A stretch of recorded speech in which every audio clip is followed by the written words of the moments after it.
What is up, everyone? You are listening to episode 3 of the Grown Up Pixels podcast. Thank you, everyone, for joining me today. Got a lot of stuff to go over. To start, we're going to be going over the community question from episode 2, what I'm currently playing, the news, pixel memory, and a new community question for episode 3. So let's get started. Alright, so last week's question was, if you had to pick between one, have access to every game from your past, even the ones you didn't play but wanted to, or only the upcoming games in the future, which would you pick? So, for that question, I had a total of 141 people give me feedback. And I had 56% of people say that they would choose the future to get all the games from the future forward. And 44% said they would choose the past. Now, going into the question, I originally felt as I would have taken the past due to nostalgia and due to the fact that, I got a second kid on the way that I'm going to play what I like, right? And I figured the people listening to this podcast and everyone in my circle would also stick to nostalgia, the old games. But then people started bringing up this concept of all the old games are going to get remade anyway, with remasters, remixes, and that's true. That's the way the market has been going. All these games keep coming up since like the PS3 times, right? PS2 even. So that being said, I originally, again, was going to stick to vote past, but all the people definitely swayed me. And my personal opinion is I would also pick future, because you get all the games, plus they would, again, bring back the old games, maybe even in better versions. All right, so that's episode 2's community question. Thank you everyone that participated, and I'll be having the episode 3 community question at the end of this podcast episode. So stay tuned and check it out.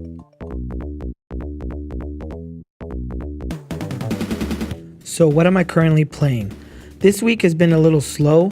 I'm still working on Bayonetta 1 for the Nintendo Switch and Xenoblade Chronicles 2.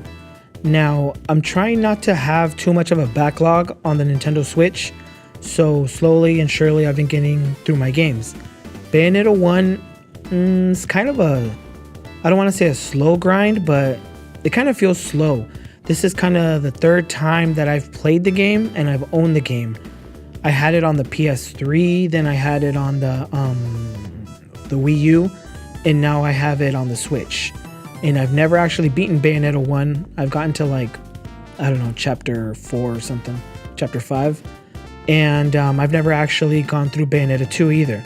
So the first part of Bayonetta 1 feels slow. For me, I'm uninterested, but I know the game is good. So I'm giving it the benefit of the doubt and I'm going through it little by little. And yeah, so that's Bayonetta 1, going through that game.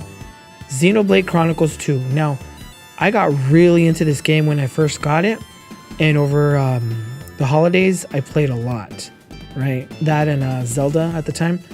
Now that Zelda's done, all my attention is going again towards Xenoblade and Bayonetta. So, in Xenoblade, I feel like every single moment that I move forward in the game, I'm getting stuck. So, go collect this, I get stuck. Go meet at this place on high tide, I get stuck everywhere. So that game, as much as I want to keep playing, just keeps stopping me at every moment. And I don't like to resort to YouTube or Googling what to do next, but unfortunately I've had to do that a couple of times already. I'm hoping to continue to make progress in Xenoblade Chronicles 2 and just make progress. I know I'm still I think if you put in the percentages, I'm probably within the first quarter, the first 25% of the game. The game's so massive. I think all my characters that are level 18, and I know how to do everything, but there's a couple mechanics that I still don't get. So working through that game as well. That's really it. Yakuza 0 has also been a slow grind. I've noticed that as I make a podcast and as I'm creating content, the amount of gaming that I'm doing is actually going down, which is kind of weird, huh? Creating content on games, but not enough time to play a lot of games. So, I guess that is what it is. But yeah, so that's what I've been playing this week.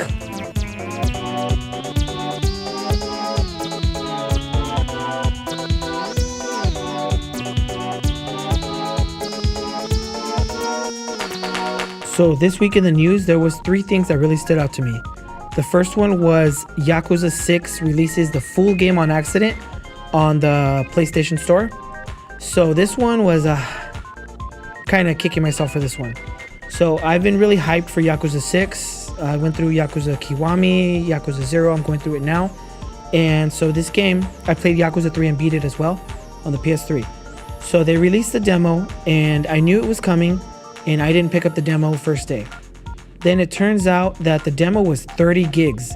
Sega's original plan was you download the demo and you'll have the full game, but they're going to limit your access to only like, I don't know how much of it. And then you buy the game and you just kind of unlock, like an unlock code or something. Turns out that there was people who had the entire game right there with them.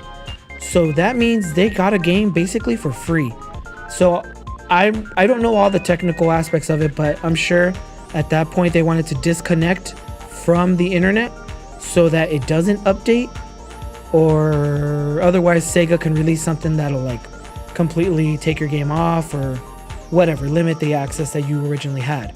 I have a buddy that did have access to everything, but I think Sega did, take care of it. They took it off the store and they updated. I don't know what the stuff they did, but I'm not sure a lot of people still have the full game anymore. And if they do, it's because they're not connecting to the internet and they're playing through it, which I would be totally cool with. If I got that game for free, I wouldn't connect to the internet either. I just play it all the way through. So kicking myself for not getting that. The demo, I'm not sure if it's back up on the PlayStation Store yet, but as soon as that goes up, I will be going through that for sure. I'm really pumped for that game. And little side note, Yakuza, the whole Yakuza series, I always felt was like a successor to Shenmue 1 and 2. And yeah, I know they're different story, blah, blah, blah, blah. But just like the openness, even though Yakuza hasn't been as open as maybe Shenmue was, but if you know Shenmue, you know that, yeah, it was open, but it would load when you go to different parts of the game. Now, Yakuza 6, I believe, got rid of all that, so it really is open. So that reminds me of Shenmue even more. I'm not sure when Shenmue 3 is coming out. I think after the Kickstarter and all that stuff, I think it was supposed to come out, or it's going to come out maybe at the end of this year. Probably not, probably 2019. So again, I'm really pumped for this one. This one, like, on a lot of levels, I am hyped for it. So that's Yakuza 6. The other thing that was released was Chrono Trigger on Steam.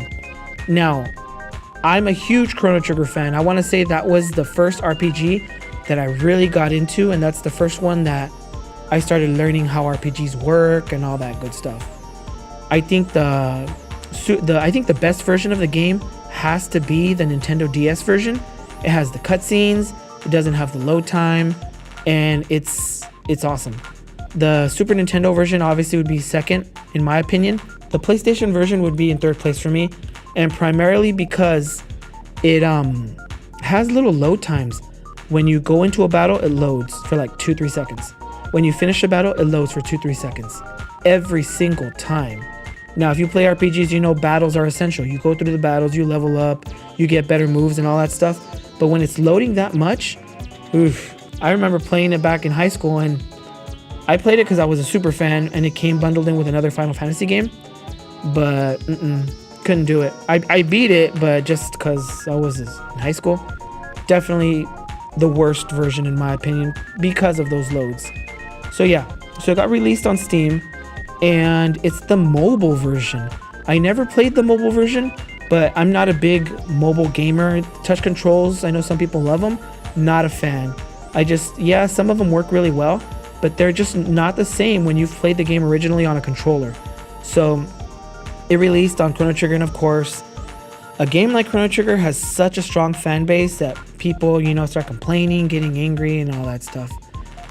Maybe someone listening to the podcast can tell me if Steam added controls so you can actually use a controller to get through the game. I don't know, let me know. And lastly, PlayStation Plus games. So the PlayStation Plus games this month is a long list. I think I saw Mighty Number 9 on there, which was into a lot of people's opinion. Again, I never played it. I just watched a lot of videos. I was hyped for it, but I just heard so many bad things about it, even from people that I know personally. Just didn't hear good things about it. But if it's gonna be free, sure, why not? I'll give it a shot. The big one that was released and everyone's telling me about is Bloodborne. I never played Bloodborne, but everyone's telling me, oh, that's the game to get. That's the game to get. Finally, some good games on the PlayStation Plus, because honestly, that service, my PlayStation Plus expired. That's how much I used it. Like, just the games are weak every single month. So I never got the games anymore. It was just trash. Now they got something good. So yeah, Bloodborne, Mighty Number 9. We'll see how that goes. And yeah, you can find the list online. I actually don't have the list on me, and I don't have it off the top of my head. So that is what it is. And that's the end of the news.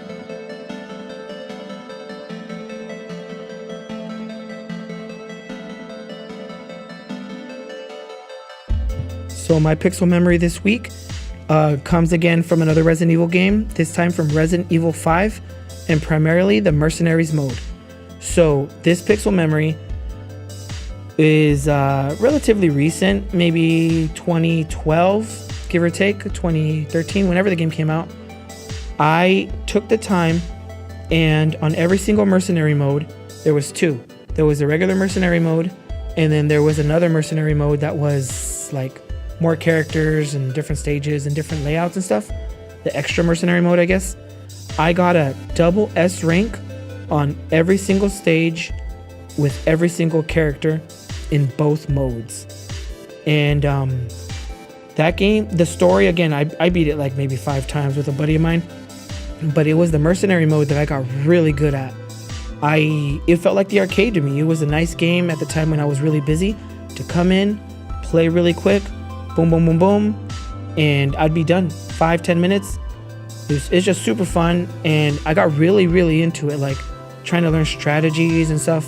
Now, I have I think it's the gold version or the better version that came out again on the PS4. I'm not doing it again because that has even more modes, but yeah, small pixel memory, but that was a big one to have gotten the double S ranking with every character, every level, Resident Evil 5.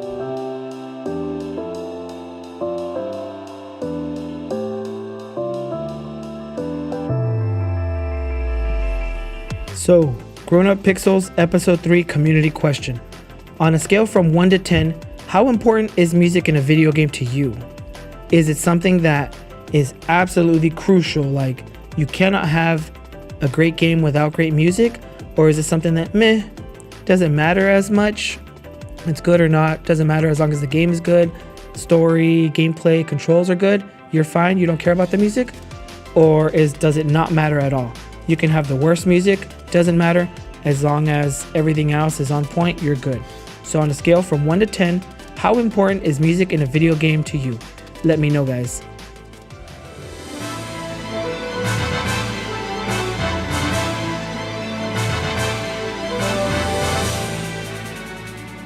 Alright everyone, so this is the end of episode 3 of the Grown Up Pixels podcast. If you've listened to the whole podcast, thank you very much. I really, really do appreciate every single listener and every single comment and feedback that I've gotten from everyone. I really appreciate it, and I am taking all of your suggestions and feedback into consideration, and I'm working in the changes.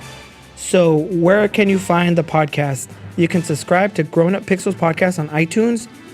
Leave me a review. Let me know what you think. It helps other people find the podcast. And again, it helps me improve the podcast to make it even better. You can also follow on SoundCloud. You can follow on Anchor if you prefer to listen to podcasts that way. You can find Grown Up Pixels on YouTube, just Grown Up Pixels, Facebook at Grown Up Pixels, Instagram at Grown Up Pixels. And once again, I just want to thank everyone for listening, for tuning in, and for being involved in the community questions and with all the feedback. I really appreciate it, guys. And I'll see you guys on episode 4. Thank you very much, guys. Peace.